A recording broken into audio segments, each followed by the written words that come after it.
d'aujourd'hui je vous retrouve avec mon bilan du mois. Comme j'ai lu pas mal durant le mois de juin, je vais le faire en deux parties.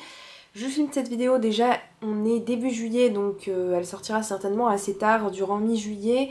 Et donc la deuxième partie sortira fin juillet, je sais pas encore si je vais faire un bilan du mois pour juillet ou pas, sachant que j'ai pas beaucoup lu. Là je vais vous parler de 6 romans, les premiers que j'ai lus durant le mois de juin, et après je vous parlerai des derniers avec,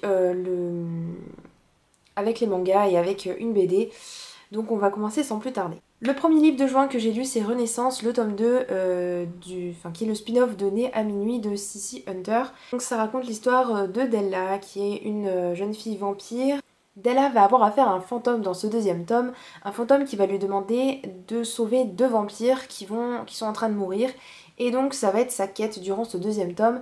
Elle va avoir affaire à Chase, un personnage du premier tome, qui la laisse pas vraiment indifférente, et il va se passer donc certaines choses avec ce personnage là, et les deux personnages forcément vont se rapprocher dans ce deuxième tome. Comme tous les romans de cet auteur et comme tous les romans de cette saga, que ce soit Né à minuit, la série principale ou le spin-off, j'aime beaucoup retrouver les personnages, je trouve qu'ils sont super intéressants.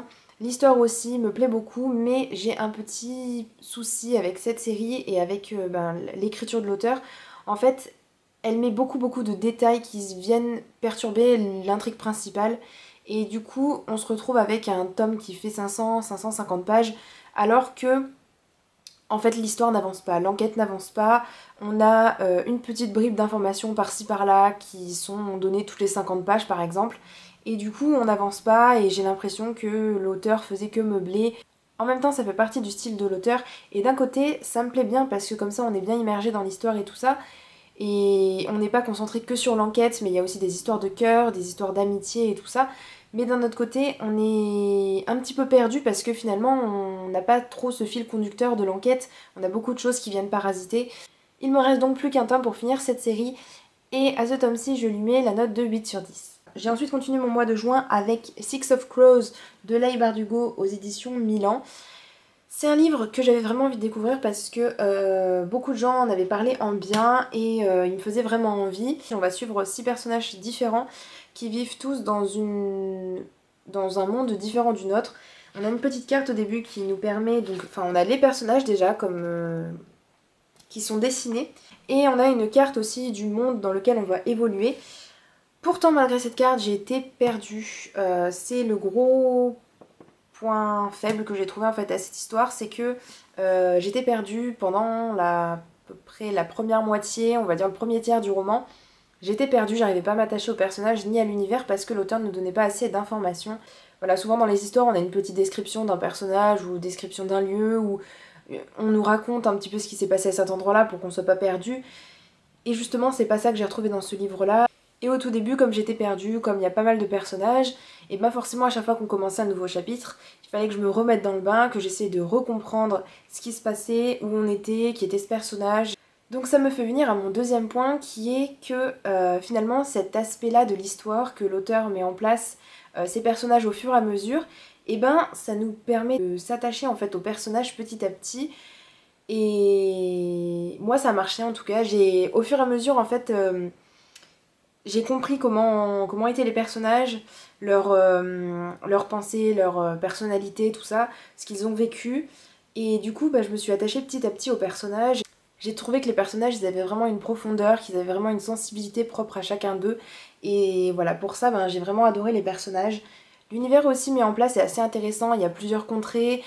Nos 6 personnages vont quitter Ketterdam pour aller à l'aventure et aller récupérer un prisonnier dans une autre contrée. Ça va être une fois l'aventure pleine de rebondissements, et ça m'a fait penser un petit peu à Legend de Marilu, où voilà, il y avait pas mal d'actions dans l'histoire. Enfin, l'ambiance générale du livre est super intéressante aussi. Le seul point, voilà, c'est que la moitié du roman, j'ai dû m'accrocher pour suivre l'histoire, pour comprendre ce qui se passait.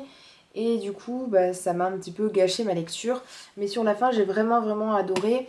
Et du coup, le deuxième tome, c'est sûr, je l'achèterai et je le lirai.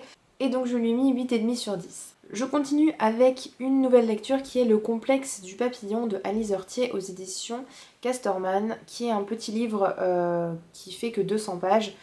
C'est un livre qui parle de l'anorexie, c'est une fille qui s'appelle Mathilde qui est au collège. Elle va se mettre à faire un régime. Au début qui paraît assez anodin, hein, c'est pour plaire à Jim, un garçon. Mais finalement, elle va tomber petit à petit dans une spirale infernale, elle va de moins en moins manger et forcément c'est un livre du coup qui va traiter plus ou moins de l'anorexie. Au début je pensais que ce serait vraiment l'anorexie, surtout quand on voit la couverture.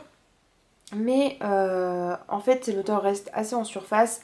Elle aurait pu aller vraiment beaucoup plus loin, mais je pense que c'est surtout pour sensibiliser les plus jeunes, même dans le style d'écriture, même le fait que ce soit des collégiens qu'on suit. Voilà, c'était plutôt un public visé assez jeune, je pense. J'ai passé un bon moment, c'était sympa. Je l'ai lu d'une traite. Bon, il était pas long, c'était écrit gros. Mais j'ai trouvé qu'il manquait voilà, quelque chose qui nous fasse un petit peu peur. Enfin, dans le sens où si ça devait vraiment parler d'anorexie ou de problèmes comme ça, je pense que ça aurait pu aller encore plus loin. Ça s'est arrêté quand même assez facilement et assez rapidement. Donc je lui ai mis 7 sur 10. J'ai ensuite lu Les Fragiles de Cécile Roumiguière aux éditions Sarbacane dans la collection Exprime. C'est un livre aussi qui était assez court. Là on parle d'un autre sujet, c'est d'une relation entre un père et son fils. Drew, donc le jeune garçon, vit qu'avec sa mère et il va voir son père, je crois, de temps en temps et même pas, si ça se trouve, je me rappelle plus. Mais en tout cas, il se voit que très peu souvent. On va suivre le fils Drew lorsqu'il a 17 ans et on va le suivre aussi dans des flashbacks lorsqu'il a 10, 11, 12, 13 ans jusqu'à donc ses 17 ans. On va le voir évoluer tout au long de ces années et on va voir comment la relation avec son père va évoluer en même temps. Au début, voilà, il a 10 ans, il prend son père un petit peu comme un modèle. Et du coup, il va faire des choses qu'il n'aurait jamais dû faire. Son père, c'est un homme assez violent et alcoolique. En gentil bon petit-fils, il va essayer d'être comme son papa, de faire comme son papa. Et au fur et à mesure qu'il va grandir, il va se forger sa propre identité, il va se mettre à être contre son père et à faire des choses du coup contre son père. Il va rencontrer aussi Sky et ça va être le personnage avec qui il va passer le plus de temps. Dans la 4ème de couverture, on nous dit voilà, qu'il va rencontrer Sky, une fille mystérieuse et tout ça. Faut pas croire que ça va être une histoire d'amour du coup entre ces deux personnages. Finalement, on n'a pas beaucoup de relations. Donc voilà, j'étais un petit peu déçue de ce côté-là. Par contre, quelque chose qui m'a beaucoup plu, c'est qu'on suivait aussi le père de Drew et on avait un petit peu ses émotions, son ressenti par rapport à la situation. J'ai pas été plus embarquée que ça finalement, j'ai pas trop... j'ai bien apprécié ma lecture, mais disons que ouais, j'ai pas été complètement transportée et je lui ai mis 7 sur 10.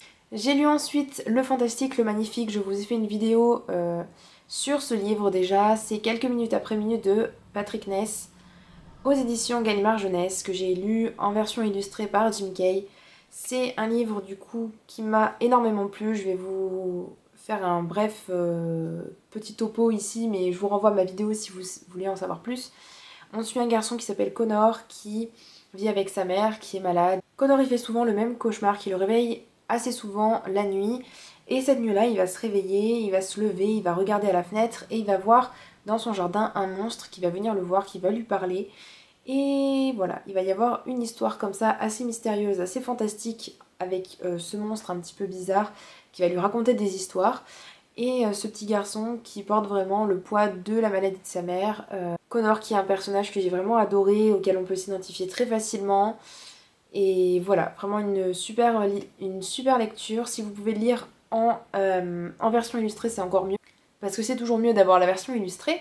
Mais si vous voulez pas lire la version illustrée, je pense que le texte se suffit à lui-même parce qu'il est vraiment poétique. C'était vraiment que du bonheur, mais à la fois c'était triste. Il y avait beaucoup d'émotions. Et je peux que vous conseiller ce livre. Donc je lui ai mis 10 sur 10. J'ai ensuite lu Là où tombent les anges de Charlotte Bousquet aux éditions Gulfstream dans la collection Electrogène.